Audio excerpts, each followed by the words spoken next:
Welcome to the Purpose to Create podcast, your go-to resource for creative entrepreneurs seeking growth in life, business, and wellness. On this podcast, we're into normalizing the raw parts of business most people shy away from. I'm your host, Natarsha Wright, founder and CEO of Natarsha Wright Creative, a coaching and consulting business for entrepreneurs. Join us for candid conversations about the creative journey, practical tips, and invaluable support for navigating challenges and losses. Get ready to connect, be inspired, and thrive amidst adversity. Tune in for empowering discussions and expert insights on overcoming setbacks, finding inspiration, and navigating loss in life and business. Hey friends, welcome to the Purpose to Create podcast. I'm your host, Natarsha Wright. I'm excited for today's episode, but before I get into it, I want to do a quick creative check-in with you. How are you doing today? How are you prioritizing your peace this week? How are you prioritizing your joy? In the midst of transition, you can give yourself permission to have moments of joy. Don't ignore how you're feeling. Process it however you need to process it. Just take time to check in. God is still in control, and that's that on that. Today, we're talking about 2025 ins and outs. I see them done for different things, but I thought it would be really fun to explore what I believe to be true about the ins and outs in entrepreneurship, just through conversations, observations, and just personal experiences. I want to talk about not just a list of trends. I want to talk about mindset shifts, intentional strategies, and practices we can embrace not only to grow our businesses, but also stay aligned with our purpose. We are on purpose to create after all, right? Let's get into it. What's in for 2025? I have 5 for each category, 5 for in and 5 for out. For in is sustainable growth, authentic storytelling, community building, purposeful pauses, and personal growth as a priority. So I'm going to do a quick deep dive into each one. Sustainable growth. According to me, it's not about growing fast. It just is not. Been there, done that, and would not recommend. It's not about growing fast. It's about growing smart. Entrepreneurs are moving away from the hustle culture, and I love to see it. Let's keep moving from the hustle culture and focus on strategies that are sustainable for our businesses. Our mental health is so important. The seasons that we've all been through, we're all doing a better job of prioritizing our mental health. So necessary. Number 2, authentic storytelling. People want to connect with real stories. Sharing the why behind your businesses and showing the human side of your brand will resonate deeply with your audience, bridging the gap for other people who resonate with you and need to walk alongside you. The third one is community building. This year, it's all about collaboration and creating spaces where people feel seen and supported, whether that's through online communities, networking, or partnerships. Here is my big takeaway. Leaning heavy on getting connected to communities, networking, and partnerships is going to be so essential.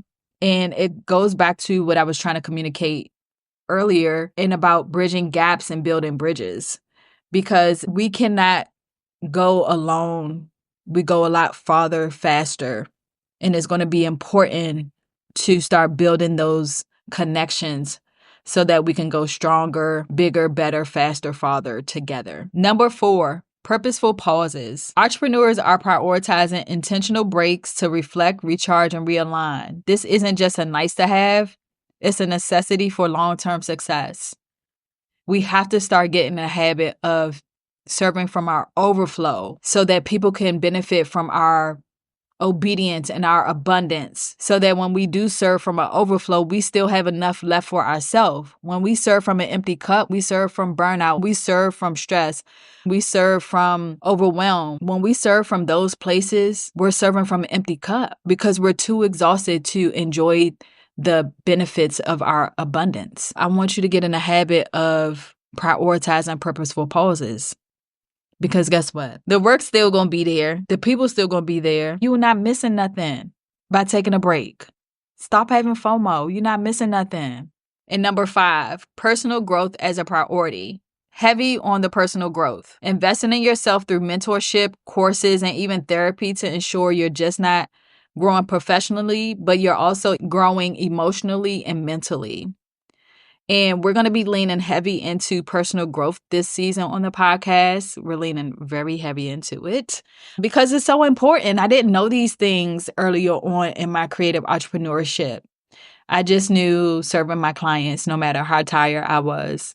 And ultimately, that leads to other things and health challenges that we want to be preventative in and prioritizing our personal growth journey. All right, so what's out for 2025? Actually, what are we kicking out? I want to kick these things out in 2025. These are habits, approaches, and mindsets we need to leave behind. Do not come back. Do not pass go. Do not collect $200. Goodbye. 1, overworking as a badge of honor. I don't get no rewards for overworking. Number 2, one size fits all strategy. What works for you does not work for me, and that's okay. Number 3, chasing trends without purpose. Baby, why am I chasing these things? Why am I chasing waterfalls? Somebody help me understand. Why am I chasing these waterfalls with no purpose? Saying yes to everything means saying no to myself. No, I'm not feeling that. And number 5, neglecting our mental health. Number 1, overworking as a badge of honor. Burnout isn't a business strategy, and we have to stop adopting burnout as a business strategy. Just because I'm burning out doesn't mean I'm working well. It doesn't mean I'm doing good work. It doesn't mean I'm doing bad work either. And 2025 is the year to normalize rest and redefine success on your own terms. The other thing we're kicking out, number 2, is one size fits all strategies. They got to go. The cookie cutter stuff is not working anymore. The cookie cutter approaches, it's not giving what it needs to give. Let's cut those approaches out, whether it's in marketing, branding, or whatever your area is. Let's cut out doing things like other people. Because honestly, when we do the cookie cutter way, we are not aligning ourselves with what God is calling us to do. And that's that on that. God didn't tell me to do X, Y, Z. He told me to do this. But because I'm chasing a cookie cutter approach, I feel like I'm missing out on something by doing it the same way as somebody else. And then it doesn't work for me. And then I'm mad because it didn't work. And I'm mad at that person. And that person had nothing to do with it. That's not what God told me to do anyway. And it's the same for somebody out there. God didn't tell you to do that. God told you to do something else. But because you got a shiny object syndrome and you're like, oh, I can do that. You went chasing somebody else's waterfall and that wasn't for you. Stop. I digress. I'm talking to myself. Here's the thing. Entrepreneurs find success through personalization and creating offers that truly meet the needs of where they are in their journey. And they're able to connect in a deeper way with their ideal audience, with their market, even with themselves. And it's time for you to get back to doing what God called you to do. Take 30 seconds to think about where you are now.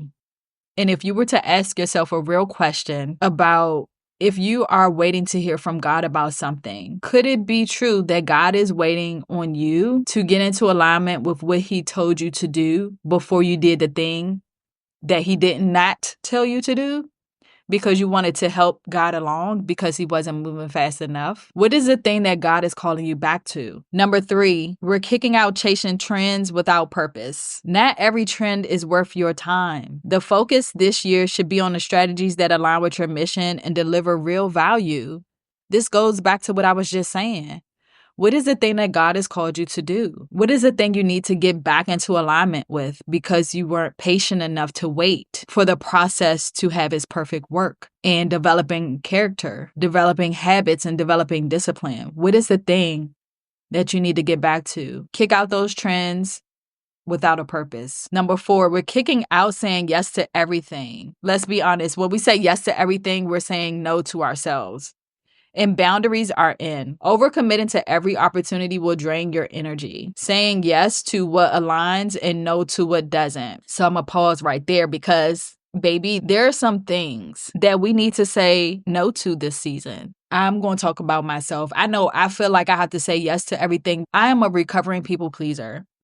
And I used to say yes to everything because I didn't want to disappoint anybody. I didn't want anybody to feel like I couldn't help them knowing that I could. And after therapy, I learned that I needed to set better boundaries, which is why I said boundaries are in. I did a lot of work on not feeling bad, feeling shameful, feeling prideful, all of those things because I wanted to say yes, but it doesn't mean that I should. Everything is not for everybody. And this is where the people pleasing came in. And then this is where I got taken advantage of a lot in a season of my life because I was always saying yes because people knew I would say yes. But when I started to say no and when I started to prioritize myself, then people started to change. So then I realized that people will only do what you allow them to do. And if you are always a yes person, then yeah, they're always going to come to you because they know you're going to say yes to everything. When you start saying no, people don't want to have nothing to do with you. And that's cool. I'm saying no because that means more time for me. And I love that for me.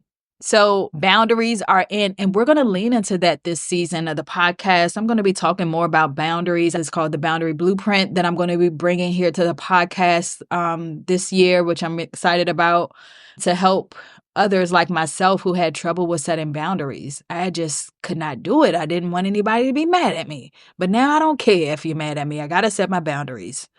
I prioritize my peace over everything. And number 5, neglecting mental health. Let's kick that out. Skipping self-care to keep up with work is officially outdated. It has to go. Prioritizing your mental and emotional well-being is essential to showing up as your best self. Like I always say, you cannot serve from an empty cup. We have to serve from our overflow. We just have to. I'll be no good to you if I'm not. As we wrap up today's episode, I'll leave you with today's purposeful pause. Take the time to reflect, realign, and refine. What's one in you're embracing and one out you're leaving behind in 2025? Remember, prioritizing your mental health, professional growth, and personal well-being isn't a luxury. It's the foundation of sustainable success. I look forward to hearing from you about today's episode. Share your reflections with me on Instagram. And let's step into this year together with purpose, resilience, and clarity. Thank you for being here. Stay resilient, my friend. As we close out, thank you for listening to the Purpose to Create podcast, where we strive to empower and inspire creative entrepreneurs like you. Keep igniting your creativity, pursuing your passions. Yes, I said passions with an S. Pursue them all. And embrace your growth. Remember to share, comment, like, and subscribe to the Purpose to Create podcast. Thank you for being part of our community. And until next time, keep creating with purpose. Peace.